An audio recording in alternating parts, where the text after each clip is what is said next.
Welcome to The Explainer. We're here to pull back the curtain on the invisible technologies that basically run our digital world. Today, we're going to get into the nitty-gritty of the core protocols that keep our networks up, running, and most importantly, usable. Let's dive in. So, let's kick things off with a huge challenge that pretty much every network admin on the planet has to deal with. How in the world do you manage devices when you're not physically there? We're talking about a router in the next building or, a server halfway around the globe. You've got to have a way to get in and get things done. And that brings us to our first set of tools, all designed for remote control. But you're about to see that just being able to connect isn't nearly enough. You absolutely have to do it securely. Way back in the early days of the internet, we used a protocol called Telnet. And look, it worked, but it had this one gigantic, fatal flaw. It sent everything, and I mean everything, in clear text. That means your username, your password, every single command you typed, it was all just flying across the network for anyone to see. It was like shouting your bank password across a crowded room. Yeah, that massive security hole is exactly why the entire industry made the switch to SSH, which stands for Secure Shell. Now, instead of sending everything out in the open, SSH wraps all of your communication in a secure, encrypted tunnel. It's the same idea that keeps your credit card safe when you buy something online. Now all that critical info is completely locked down, making SSH the undisputed modern standard. All right, so you're in. You can securely access all your devices. But now you've got a new challenge, insight. How do you actually know what's going on inside all those boxes? I mean, how do you keep tabs on the health of hundreds, maybe even thousands of devices at the same time? Asking these kinds of questions is what separates a proactive admin from one who's always putting out fires.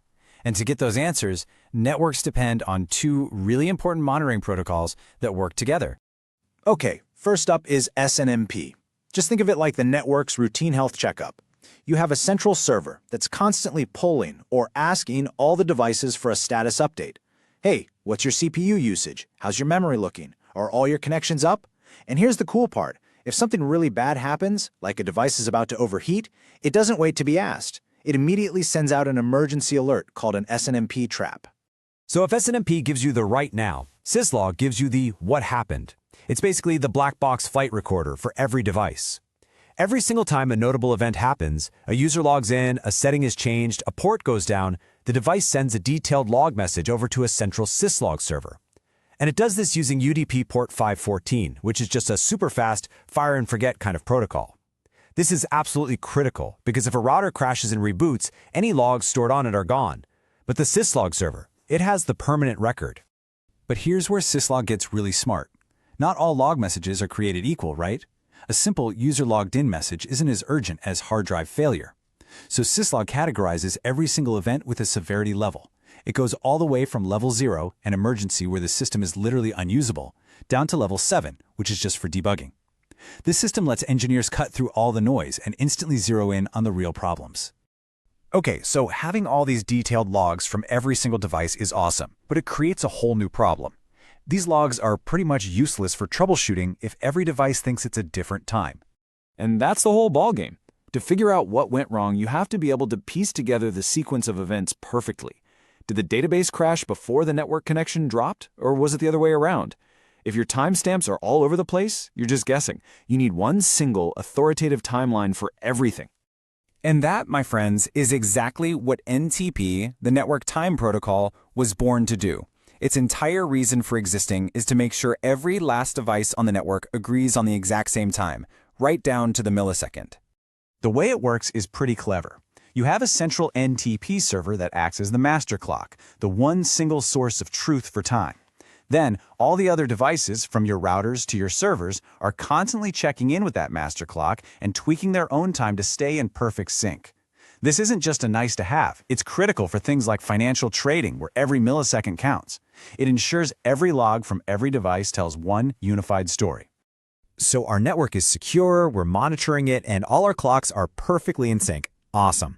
But now we run into a problem that's more about, well, physics. Traffic jams. Not on the highway, but inside the actual network cables. Yeah, what happens is congestion.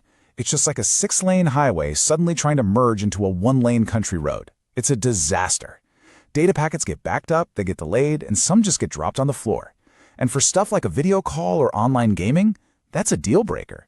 Your important video stream can get stuck waiting behind someone's huge file download.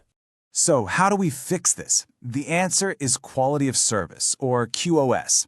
The best way to think about QoS is as a traffic cop for your network. First, it looks at all the data and classifies it. It figures out, okay, this is a video call and that's just an email. Then it marks that traffic with a priority tag. And finally, it puts everything into different queues, or lanes, essentially creating an express lane for the most important stuff. And this is what that looks like in practice. Using QoS, an administrator can actually guarantee that, let's say, 70% of the network's bandwidth is always reserved for those critical video and voice calls. So what does that mean for you? It means your important meeting stays crystal clear, even if your coworker decides to download the entire internet in the background. It's all about making sure the important traffic gets what it needs when it needs it. Last but not least, we have to remember that none of these protocols just exist in a void. They all run on a physical network that someone had to design and build. And that brings us to our final challenge, the architectural blueprint. Because as you're about to see, not all networks are created equal. Take a look at these two core designs. On the left, you've got your typical office network, what we call an enterprise campus. Its number one job is to connect end users, people on their laptops and phones, to the internet. It uses that classic three-layer design. But the network on the right, for a data center, has a totally different mission. Its job is to connect thousands of servers to each other at blindingly fast speeds. It uses a very different, more modern two-tier design called leaf and spine. This fundamental difference in purpose leads to completely different traffic patterns.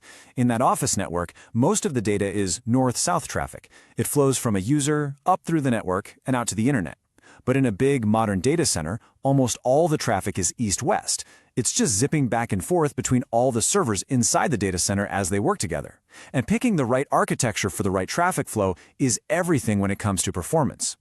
So when you step back and look at it all, from the secure access of SSH, the health checks of SNMP and syslog, the perfect timing from NTP, the traffic management of QoS, and the very foundation of network design, you realize these are the invisible engines that power our digital lives. So, I'll leave you with this question. Which one of these do you think is the most crucial piece of the puzzle?